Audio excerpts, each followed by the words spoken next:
네, 안녕하세요. 지도방 마켓을 운영하고 있는 임재만입니다.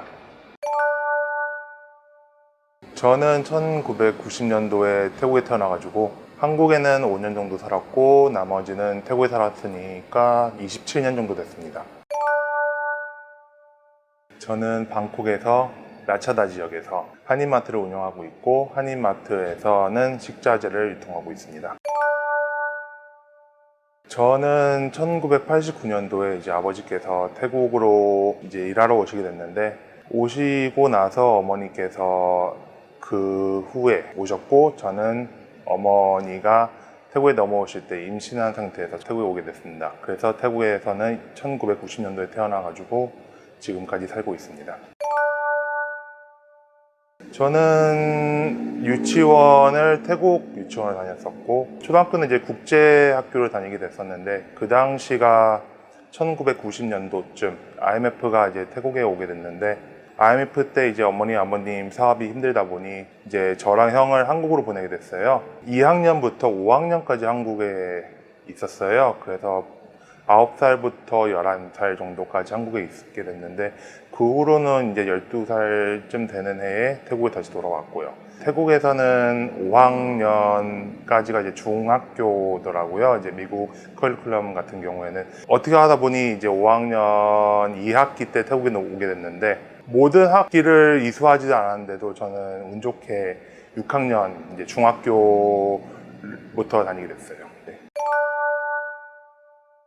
네, 중학교, 고등학교는 이제 6학년부터 12학년까지 그 태국의 이제 민부레에 위치해 있는 아라이스 학교라고 있는데 거의 국제학교를 12학년까지, 그냥 고3까지 제가 다녔고 이제 졸업하고 나서도 잠깐 한국에 들어가게 됐었어요. 한국 대학교에 관심이 있어가지고 한국 대학교에 입학에 준비가 필요한 시험 그런 것들을 이제 준비하러 학원도 다닐 겸 이제 한국에 가게 됐었는데 그런 시험을 준비하는 과정에 저는 태국이 너무 많이 그립더라고요. 태국이 너무 그립다 보니 다시 태국에 넘어오게 됐습니다.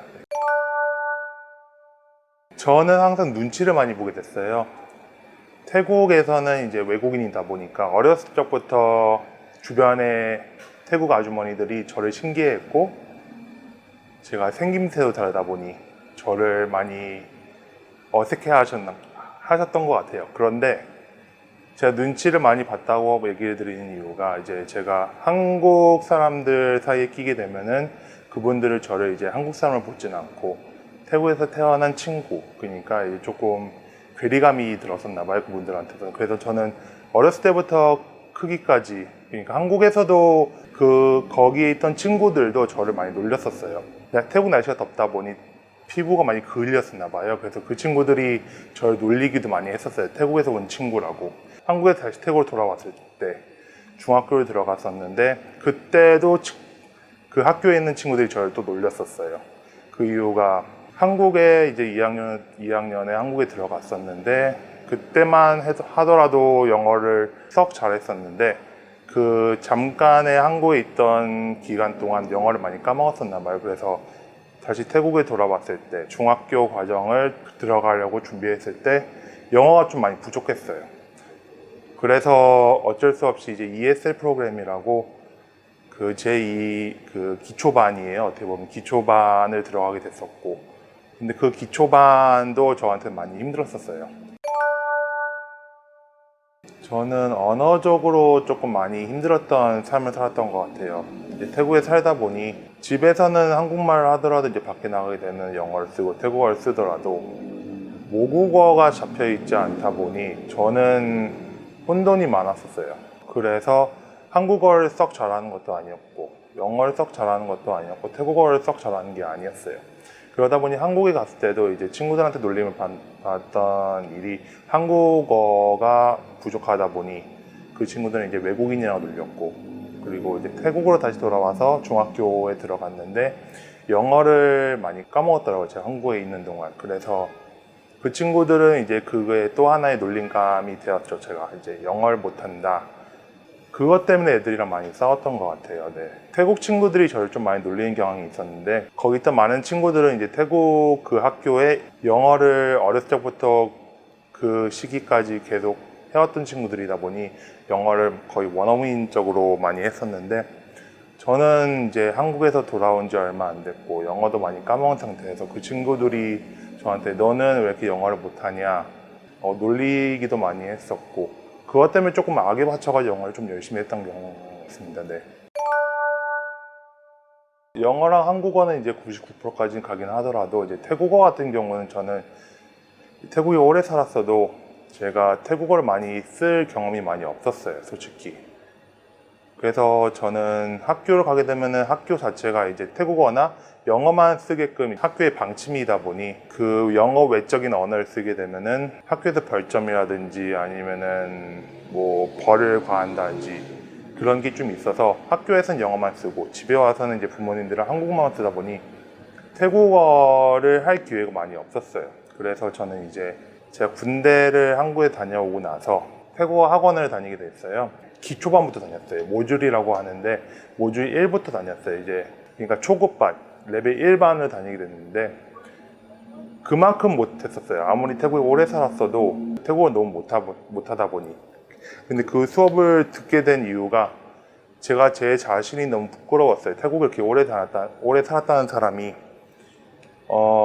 할 줄 아는 언어라고는 한국어랑 영어밖에 없다 보니 태국에 산다고 얘기할 수가 있을까라는 느낌이 많이 있었어요. 그래서 이제 군대를 전역한 후 어머니랑 얘기를 해가지고 학원을 다니게 됐습니다. 얼마 전에 있었어요. 저희 마트가 페이스북을 통해서 유튜브를 통해서 많이 알려지게 됐습니다. 이제 태국 사람들도 많이 오게 됐고, 어떻게 보니 사람들이 줄을 서게 되는 경우까지 됐었는데, 그때 제가 기분이 좋았던 게 저희 마트가 잘 돼서 기분이 좋았다기보다 제가 하고 있는 일이 아버님이나 본사한테 보탬이 됐구나, 이번에. 그 이유 때문에 너무 행복했었습니다. 저는 제가 하는 게 헛되진 않았구나 라는 생각 때문에 그때 좀 행복했었던 것 같습니다. 예. 이제 틱톡에 다른 많은 분들이 인터뷰 내용을 보면 이제 많은 분들이 만족을 하고 계시는데, 저도 지금 제 생활이 만족스럽습니다. 그런데 또 한 가지로는 조금 더 성장하고 싶은 생각에 만족스럽지 않다고도 대답을 드리고 싶어요. 아직 나이도 어리고 아직 꿈도 많은 청년인데, 그렇다 보니 지금 만족을 하면 안 된다는 생각을 하고 있습니다. 그래서 일부분은 제 인생이 태국에 있는 삶이 만족스럽기도 하지만 그 또 다른 부분에서는 지금 만족하면 안 된다는 생각이 있습니다. 그런 모습이 있다고 하면은,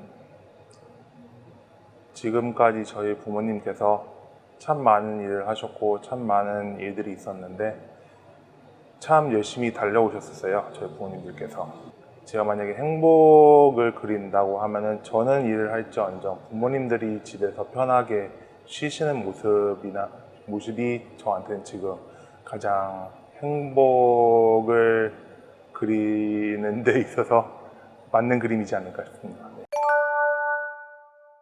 제가 지금 목표를 잡고 있는 건, 지금 코로나 시기이다 보니 이제 비접촉 문화가 많이 지금 생겨나고 있는데, 그 문화에 맞춰가지고 저도 이제 온라인 판매 쪽으로 조금 많이 생각을 하고 있습니다. 그래서 그 온라인 판매의 성공이 저의 1차적인 목표입니다. 지금 참 모든 분들이 참 힘든 시기를 겪고 있습니다. 저뿐만 아니라 모든 사람들이 지금 힘들어 하는데, 이거를 혼자 힘들어 하시면 안 된다고 저는 생각합니다. 옆에 가족분들도 힘들 거고, 옆에 지인분들, 친구들도 다 힘든데, 이걸 서로 보듬고 서로 격려해야 할 시기라고 저는 생각을 합니다. 이렇게 보듬고 격려하면서 화이팅으로 이겨냈으면 좋겠습니다.